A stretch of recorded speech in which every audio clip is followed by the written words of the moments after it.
Angela Hawley, Peoria native and energetic news reporter for the 31 Alive News team. Being from the Peoria area, I've worked with and talked to a lot of people who live in the community. I know I can bring the 31 News Live audience an insider's point of view.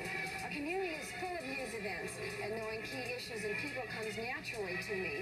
So join me, Angela Hawley, here on 31 News Alive at 6 and 10 p.m. Angela Hawley, another good reason for becoming part of 31 News Alive. On the phobias doctors are being confronted with most by adults. Claustrophobia is the most common fear. Some people panic at the thought of riding an elevator.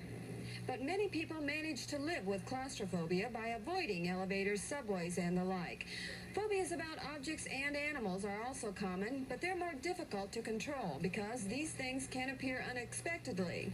But one of the most life-disrupting fears is agoraphobia, a fear of open spaces and public places. It is the right to oppose union organization of county employees.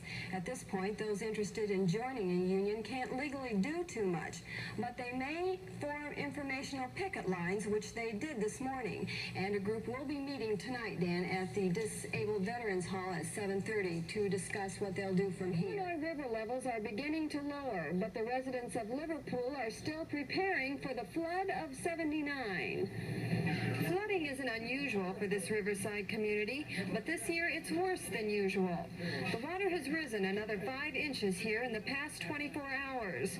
Already the entire east side of town has been flooded. Now residents are piling sandbags to protect the other half of town. Been sandbagging every day, and the Red Cross has been helping and everything. How's the Red Cross been helping out? They bring food and clothes and stuff down to the city hall. The last reading I had, we'd raised 3 inches in 6 hours is what we'd raised. We're raising roughly a ½ inch an hour. Up until 9 o'clock this morning, this is what we would continue to do. The Corps is telling me that Havana's doing about the same thing, so this is what we're going by, and it shows about right. But Merrill says he doesn't think the real flooding has begun yet. He says it's too early. The ice hasn't melted, and spring rains have just started. But already home life and businesses have been affected. The Riverview Inn, the only restaurant in town, has been closed since last Friday. Residents who've chosen to stay in their homes say they have little to do. I haven't been out for how long? About a week. I haven't been out. It's too deep right here. I can't go with my boots. Residents here say it's a nice place to live when the river's down, but when it's like this, they say it's like living in prison. In Liverpool, I'm Angela Hawley reporting.